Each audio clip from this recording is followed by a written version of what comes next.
Welcome to Intangible IQ Hoops with Kyle.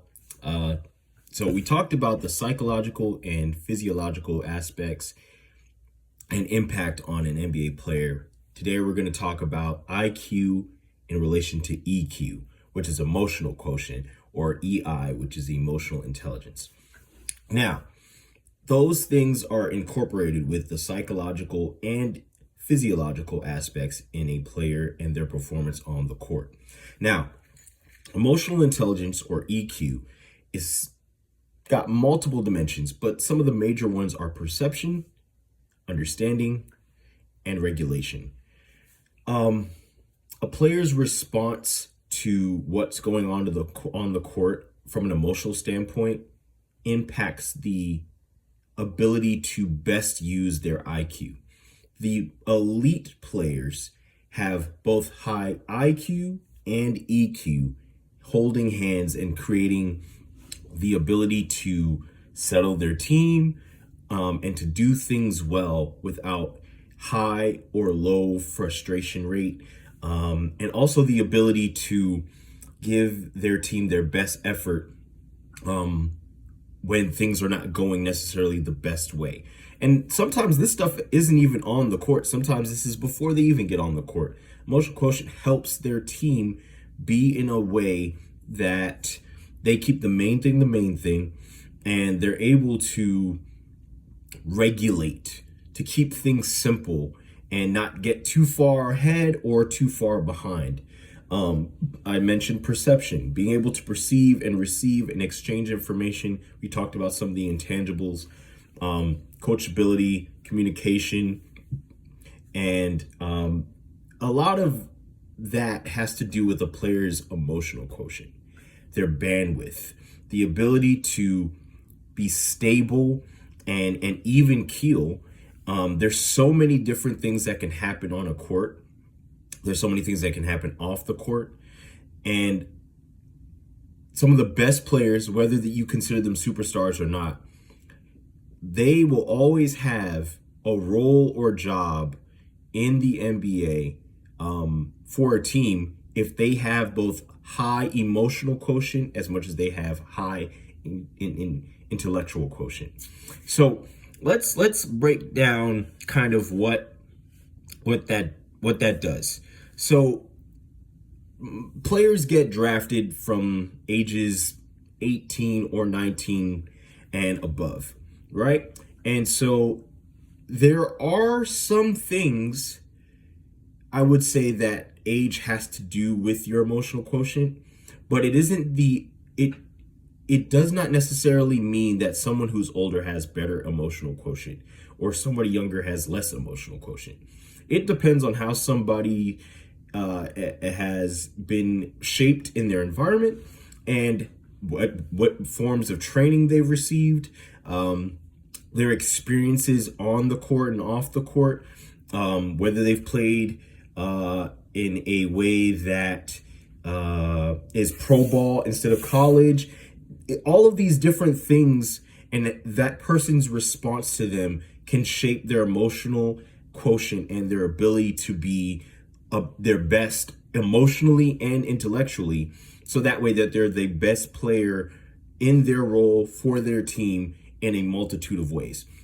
So I am going back to NCBI because I believe that they have all the information that is scientifically based, as well as they have things that have been tested. And so this is kind of my main thing. It has multiple resources from different places, so I have plenty of cited information. And so this particular one is published in 2018, but it's still relevant now. This article is called "The Influence of Emotional Intelligence on Performance in Competitive Sports." And it is an analytical investigation on the emotional intelligence of a player and their performance. So just to give a small tidbit of what I'm talking about here, it states in an abstract, emotional intelligence is considered as a factor influencing sport performance. The research findings are inconsistent with respect to the size, even the direction of the relationship. However, In order to summarize the available evidence, we conducted meta-analysis examining the relationship between emotional intelligence and sports performance in competitive sports. A systematic literature was searched and was conducted in June of 2018, where we identified 21 studies targeting EI, or emotional intelligence, and sports performance in competitive sports. We calculated to estimate the effect of the relationship, and random effects model was used to interpret the findings. So some of what that is saying is there are tests still being run on this to kind of gauge how much of emotional intelligence impacts how well a player performs on the floor.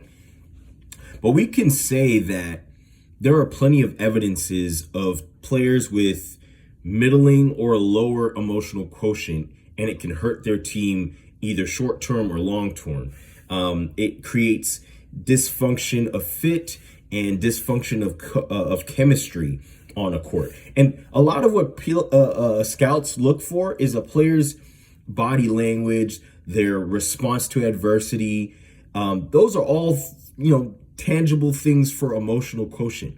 How they respond to feedback when they've maybe made an error, or there's something that they could do a little bit more proficiently. All of those things have to do with emotional quotient. Now, I will tell you, in my strong opinion, that emotional quotient is equally as important as an intellectual quotient.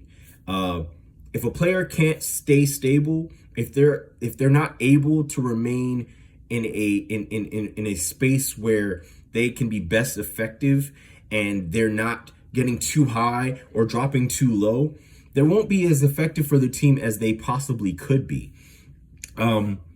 So to continue the article, there's no doubt, I quote, "There is no doubt that competitive sport is an emotion-laden environment.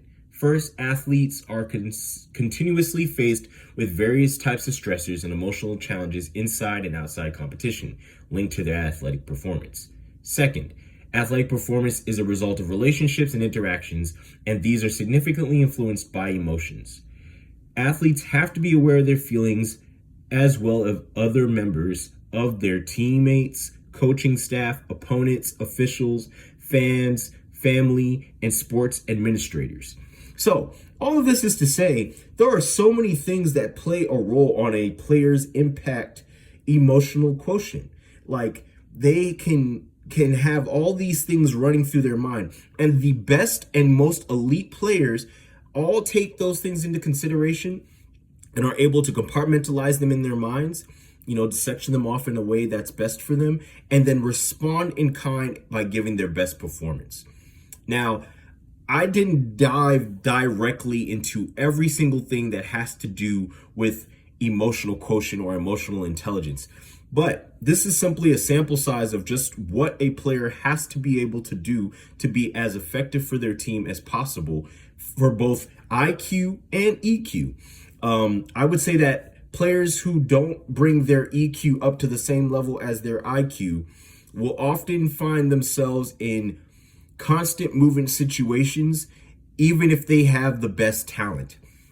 And sometimes you can out-talent not having a high emotional quotient, but it catches up with you in the long run. We see it with players over an extended period of time. And if you want to have a long career in the NBA, if you watch players who have long careers in the NBA, they have not just high IQ, but high EQ. And they're able to take their emotional quotient and use it to drive them and motivate them in a way that helps them play their sport at the top of their game. And not only do they not let their emotions not get out of control, but they also find a way to channel and shift and push those emotions in a way that's going to be productive and create opportunities for winning and victory for their team.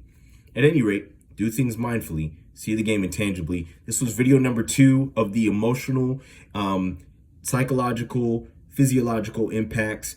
All those things have to do with the body and mind connection. I'm really excited to kind of share a little bit more of what I've found and what I'm noticing maybe gets a little bit overlooked, as well as what a player's impact on the floor is from a more intangible perspective. Again, If you are watching this video, please like and subscribe. Please comment what your thoughts are. I'd love your feedback.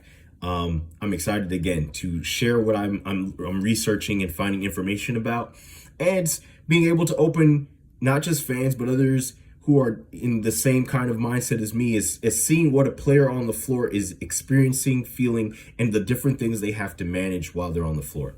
Again, see the game intangibly. Peace.